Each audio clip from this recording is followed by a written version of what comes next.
जहां जहां कम्युनिस्टों की सरकार होती है वहां राजनीतिक विरोधियों के खून से होली खेली जाती है। भारतीय जनता पार्टी की सरकार बनने के बाद मैं गर्व से कह सकता हूं, त्रिपुरा के अंदर राजनीतिक हत्या पर फुल स्टॉप लगने का काम, पूर्ण विराम लगाने का काम हमारे मुख्यमंत्री विप्लव देव ने किया है। गंभीर अपराध, खून, बलात्कार, डकैती, दाड़, अपहरण, ऐसे गंभीर अपराधों में 30% की कमी लाने का काम विप्लव देव सरकार ने किया है। और सजा कराने का दर, अगर कोई अपराधी पकड़ा जाए तो उसको सजा कराने का दर जो 5% था उसको 53% पर 10 गुना बढ़ाने का काम विप्लव देव सरकार ने किया है। मित्रों, कृषि में हमने सबसे पहले तो प्रधानमंत्री जी के योजना के तहत यहाँ के 2.5 लाख किसानों को हर साल 6,000 रुपया भेजकर 400 करोड़ रुपया, बीच में कोई कैडर नहीं है। कम्युनिस्ट पार्टी होती थी तो बीच में कैडर आती थी, लाल सिक्का लगाकर आ जाते थे, आधा पैसा ले जाते थे। किसी को कोई कटमनी नहीं है। 400 करोड़ रुपया सीधा किसानों के बैंक अकाउंट में डालने का काम ये भारतीय जनता पार्टी की सरकार ने किया है।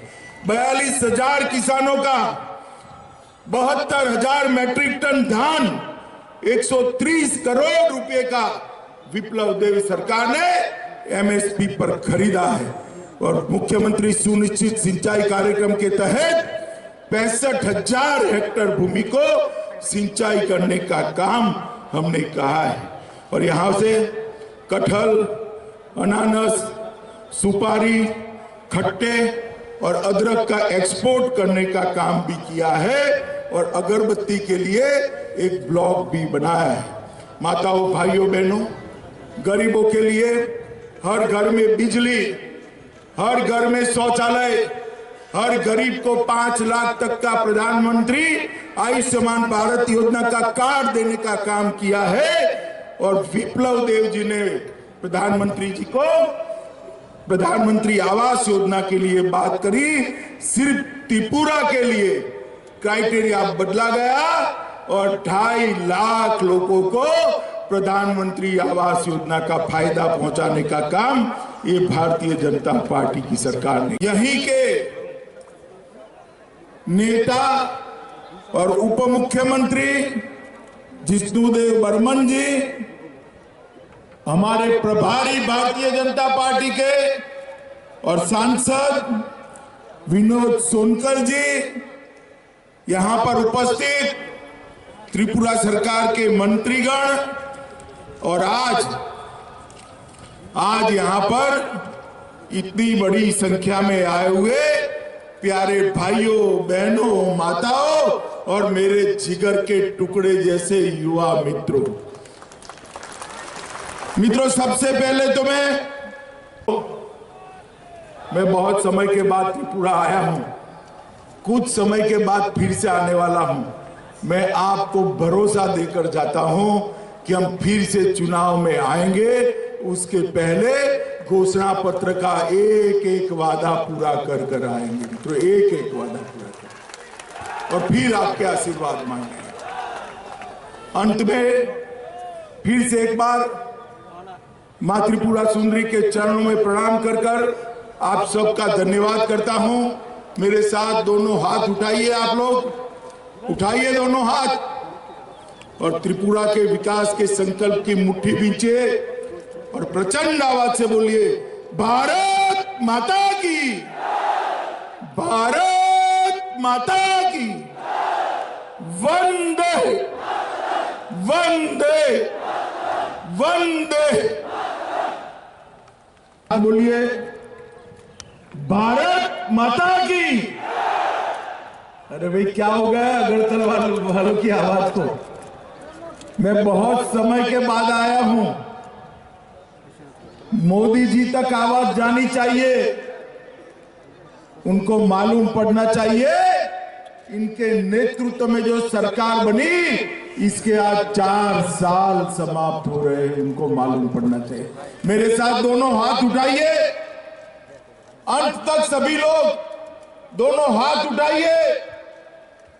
त्रिपुरा के विकास के संकल्प की मुट्ठी बींचिए और प्रचंड आवाज से बोलिए, भारत माता की, भारत माता की, भारत माता की। समस्त আমার ত্রিপুরার বিভিন্ন প্রান্ত থেকে আসা এই রৌদ্রের মধ্যে আমার সঙ্গে যখন মাননীয় গৃহমন্ত্রীজি আসছিলেন, হেলিকপ্টার থেকে দেখছিলেন বলে এই রৌদ্রের মধ্যে উপরে শেড দাওনি, আমাদের গৃহমন্ত্রী অমিত ভাই শাহ আজকে আমাদের মধ্যে উপস্থিত, চপার থেকে বারবার বলছে যে ত্রিপুরার এত সুন্দর কার্যকর্তারা এই রৌদ্রের মধ্যে বসে আছে। এমন মহাপ্রাণ একজন ব্যক্তি আমাদের ভারতীয় জনতা পার্টির ত্রিপুরার জন্য মুক্তিদাতা, সেই ব্যক্তি আর কেউ নয়, আদরণীয় অমিত ভাই শাহজি, দেশের গৃহমন্ত্রী আজকে আমাদের মধ্যে রয়েছে। একবার কল্পনা করে দেখুন আমার বন্ধুরা, 2018 আগে কি ছিল আমাদের দিন।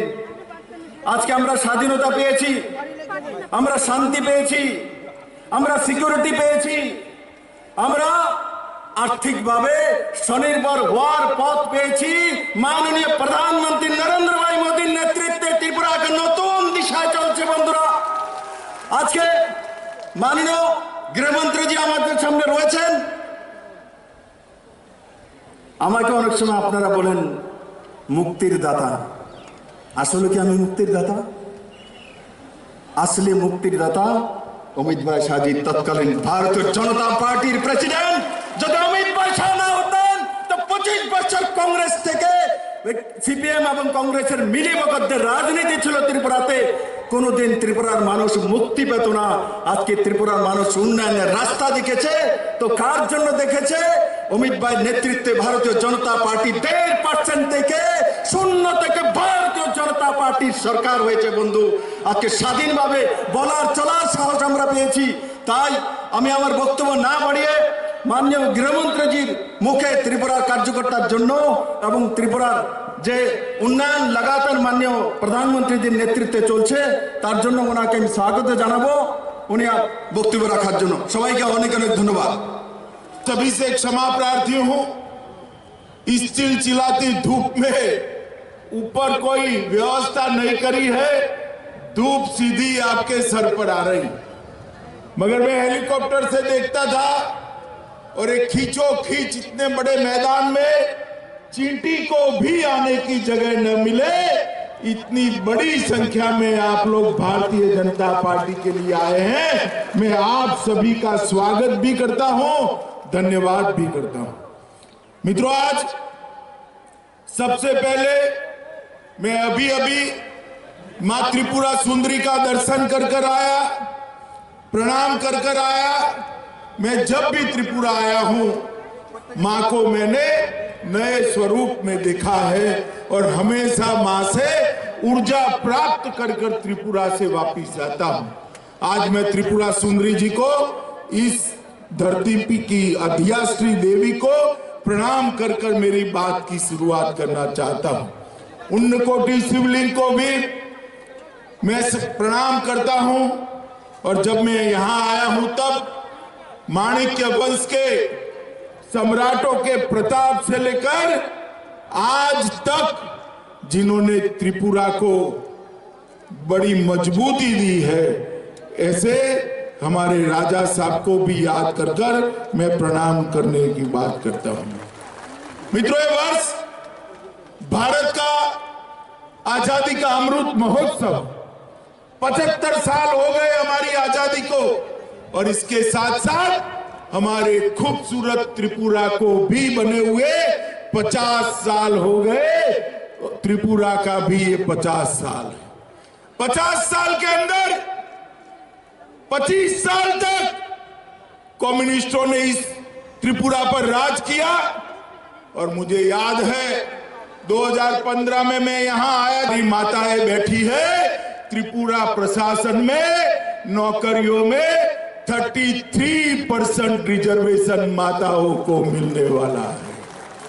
त्रिपुरा के युवाओं के लिए नेशनल फोरेंसिक साइंस यूनिवर्सिटी का परिसर का यहां शिला रखने वाले हैं। 200 करोड़ से खर्चे से इन यूनिवर्सिटी का कैंपस यहां खुलेगा, जो मेरे त्रिपुरा के युवाओं को देश भर में जॉब देने के लिए उनको शिक्षित करेगा। मुख्यमंत्री श्रमिक कल्याण प्रकल्प की शुरुआत भी चाय बागानों के लिए यहां से होने वाली है। मित्रों, मैं जब यहां आया हूं तब मैं महाराजा वीर विक्रम किशोर माणिक्य को भी भूला नहीं सकता। आज त्रिपुरा हमारा भारत के साथ जुड़ा है तो इसका कारण महाराजा वीर विक्रम किशोर माणिक्य ने उसको भारत के साथ जोड़ने के लिए एक बहुत बड़ा अभियान चलाया। रुद्रसागर तालाब, नीलमहल, ऐसे कई सारी चीजों को बनाया। हमने चुनाव में कहा था, कम्युनिस्टों ने राजा साहब को भुलाने का षड्यंत्र किया था। हमने एयरपोर्ट जो आधुनिक बना है उसका नाम महाराजा वीर विक्रम किशोर माणिक्य देकर त्रिपुरा में एकता का नया संदेश देने का काम किया है। महाराजा ने सैकड़ों एकड़ जमीन शिक्षा के लिए दी और जगदीश चंद्र बासु जैसे बड़े वैज्ञानिक भी यहीं पर बैठे। मित्रों, आज मैं कहने आया हूं, मोदी जी के शासन में पूरे नॉर्थ ईस्ट के अंदर विकास की बहार चली। पहले यहां उग्रवाद, घुसपैठ, ब्लॉकेड, ड्रग, भ्रष्टाचार और जातीय तनाव की चर्चा होती थी। आज पूरे नॉर्थ ईस्ट को मोदी जी ने अष्ट लक्ष्मी का स्वरूप देकर विकास, कनेक्टिविटी, इंफ्रास्ट्रक्चर, स्पोर्ट्स, इन्वेस्टमेंट और जैविक खेती का बड़ा हब बनाने का काम नरेंद्र मोदी जी ने भी किया है। मित्रों, मोदी जी के नेतृत्व में पूरे देश में एक विकास का यात्रा शुरू हुआ। त्रिपुरा भी इसमें सहभागी। कुछ समय के बाद फिर से चुनाव आएगा, हम फिर से आपका आशीर्वाद लेने आएंगे। मैं आपको विश्वास दिलाता हूं, ये 4 साल में हमने त्रिपुरा को संभालने का काम किया है। 5 साल बाद एक मौका और दे दीजिए, त्रिपुरा को देश में नंबर 1 राज्य बनाएंगे। मित्रों, नंबर 1 राज्य। जहां राजनीतिक हिंसा होती है वहां विकास नहीं होता। जहां आतंकवाद होता है वहां विकास नहीं होता। जहां नशा होता है वहां विकास नहीं होता है। जहां गुना होता है वहां विकास नहीं होता है। आतंकवाद, नशा, गुना और राजनीतिक हिंसा अगर समाप्त करनी है तो एक कम्युनिस्ट नहीं कर सकते। 25 साल तक देखा है आपने। मैं बताता हूं, एक काम अगर कोई कर सकता है तो केवल और केवल मोदी जी के नेतृत्व में विप्लव देव और जिष्णुदेव बर्मन की जोड़ी कर सकती है और कोई नहीं कर सकता। आज एक प्रकार से इस विराट सभा में त्रिपुरा के सभी लोगों का मैं 2 हाथ जोड़कर धन्यवाद भी करना चाहता हूं कि हमारी नई टीम को आपने काम करने का मौका दिया। मोदी जी के गाइडेंस में आया था, भारतीय जनता पार्टी का अध्यक्ष था, जिसको भी मिलते थे वो त्राहिमाम था। ना विकास का नामो निशान था। राजनीति के अंदर हिंसा थी, प्रशासन पर कैडर का नियंत्रण था, राज्य के अर्थतंत्र पर ड्रग्स और आम तस्करी का परछाई पड़ा हुआ था। जनजाति समाज के सारे मेरे